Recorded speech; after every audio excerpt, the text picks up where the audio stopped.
Right, what I want to do today is kind of talk about why do I have this channel? What is it about? What do I hope to get from it? Why am I doing it? And while I'm burning through that thought process, I'm going to be going over Saskia. Ordered some other cards for her. I need to make room for them. Ordered her a Belladress Witherbloom, a Idol of Oblivion, and something else I can't remember, but at least 2 more cards coming in, so that's 2 more cuts I'll need to make.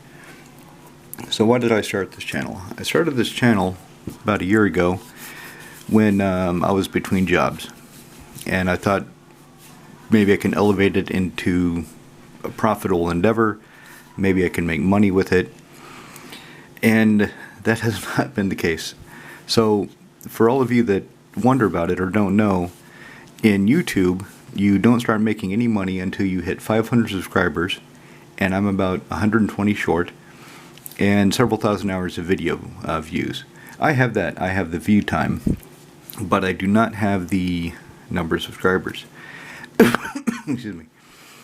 So what I was thinking of is running some kind of Patreon account or some way to offer people to help fund the channel.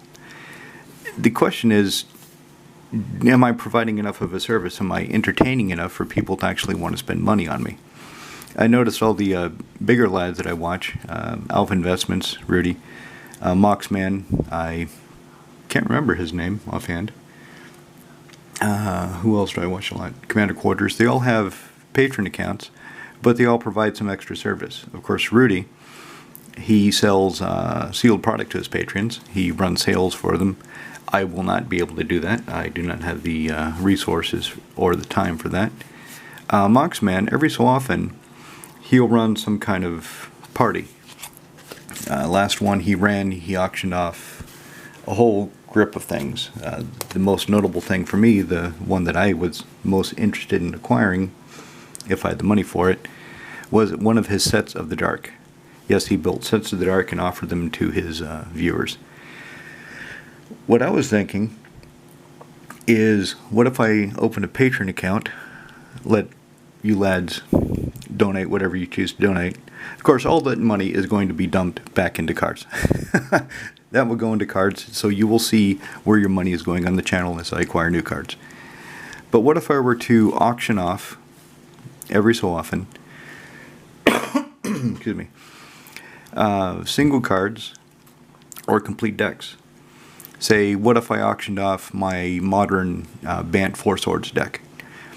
The auction beginning price would be the cost of the deck plus about 20% to represent the shipping. When you build the deck, you don't just pay for the cards. You have to pay for the acquisition cost as well. And with a lot of my cards, the acquisition cost has been postal fees from my LGS. They've got a lot of stuff. Oh my God, does my LGS have a lot of stuff. They're one of the biggest players in Europe, not just Czech Republic. They are one of the biggest shops in Europe. But they don't have everything, let alone everything I want. So I have to go to Magic Card Market, and every time I go to Magic Card Market, I incur shipping fees. For some countries, Czech Republic, that's not much. Other countries, Sweden, Switzerland, I think Denmark was quite expensive. It's not cheap to get cards from those countries, not cheap at all. And once you go over a certain threshold, once you go over about 20 euros, what happens is they automatically put it into a higher category. They automatically impose tracking on it, which is fair. I want to make sure my 50 euro card actually gets to me, so I do want tracking, but that raises the cost.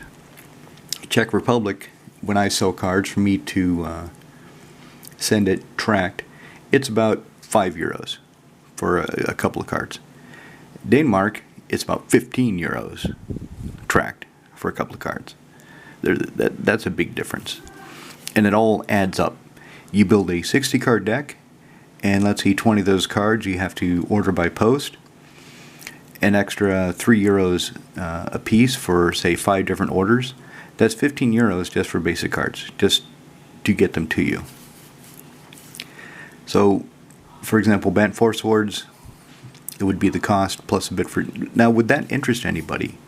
All of you regular viewers that I expect will actually follow this thought process, what do you think of that? If I do open some kind of shilling site where I'm asking for money, or I'm allowing you, well, not allowing, but encouraging you, offering you to tip me as you so desire, is that something that you would actually do? Or would that be seen as me just selling out and shilling for bucks? I don't want to create that impression. I want to create... My idea of the channel now is kind of a community house. That's why I call it Kiba Cat's House of Magic, where we get together, I show you different things I'm doing, you comment on it, you tell me things.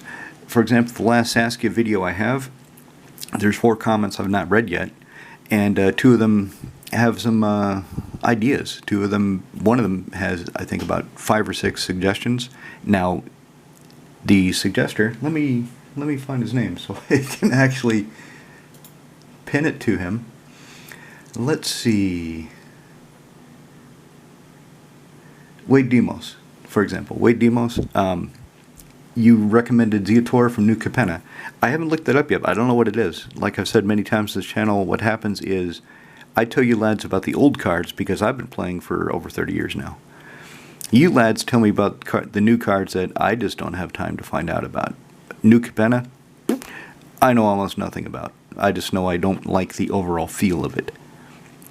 I know a few of the cards, but nowhere near the full set, and that's just one example. Everything after, excuse me, after about Amonkhet, it was coming in too fast, too soon, too close together, and I started losing track in a huge way. But one of the rules of the channel, if you're going to recommend a card, please do. But tell me, what would you cut for it? That's the hard part. The hard part is, what would you cut for it? For example, right now, I'm holding this Cultivate because I'm going to cut this Cultivate from Saskia in favor of Armillary Sphere. The reason I'm going to do that is, going by the history of the deck, the way it plays, I need some color agnostic method of getting lands. I need some more color agnostic methods of hitting her 4 colors. So Cultivate, I have to have green to get started. Armillary Sphere, it doesn't matter. As long as I've got 2 mana, I can cast it, 2 mana, sacrifice it. Burnished Heart would be better in the deck in some ways, but it costs an additional 1 to get it in play, an additional 1 to activate it, and I want something that comes out earlier. I don't really want to put Armillary Sphere in this deck. I would rather put Cultivate because it puts at least one of the lands directly into play, but I have to make compromises to make the deck run. So that's that's where I am with the channel. Excuse me. Bit under the weather today. We've had some rapid weather changes in Prague. Yesterday it was cold and rainy, threatening rain. Friday was raining, and today it's nice and sunny. It's about, it must be 18 degrees. Family and I are planning to go for a bicycle ride. Of course, my wife is, well, where are we going to go? Woman, we're going on a bicycle ride. It does not matter. We do not always need a plan. We're just going riding.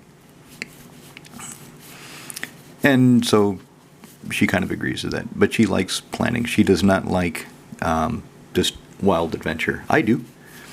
I like it a lot. I can't really see anything offhand that I would take out for Beladrus Witherbloom or that Altar of Oblivion, Idol of Oblivion. Idol of Oblivion is a 2-mana artifact. If you've created a token this turn, you may tap it and draw a card. You can also spend 8 mana, sacrifice it, and create a 10/10 Eldrazi token. I don't care about that. All I care about is it's a cheap way of drawing cards that is repeatable in this deck, which needs it. Now I could put the Skull Clamp back in, but I have so many, and how many, I took out a few of them, so maybe I need to rethink this. But my idea was, if I have too many Anthem effects, if I have too many buff the team effects, then Skull Clamp is going to be less than reliable, less than working. But maybe I should rethink that. So anyway, Armilli Sphere is going into Saskia. Cultivate is coming out. I hope it works. She still has her Rainbow Veil coming in. She still has her 3 visits coming in. I need to make room for Belladress Witherboon, Idol of Oblivion, and think about a patron account. Would you lads actually be interested in donating to me and seeing more new cards in the channel? Let me know.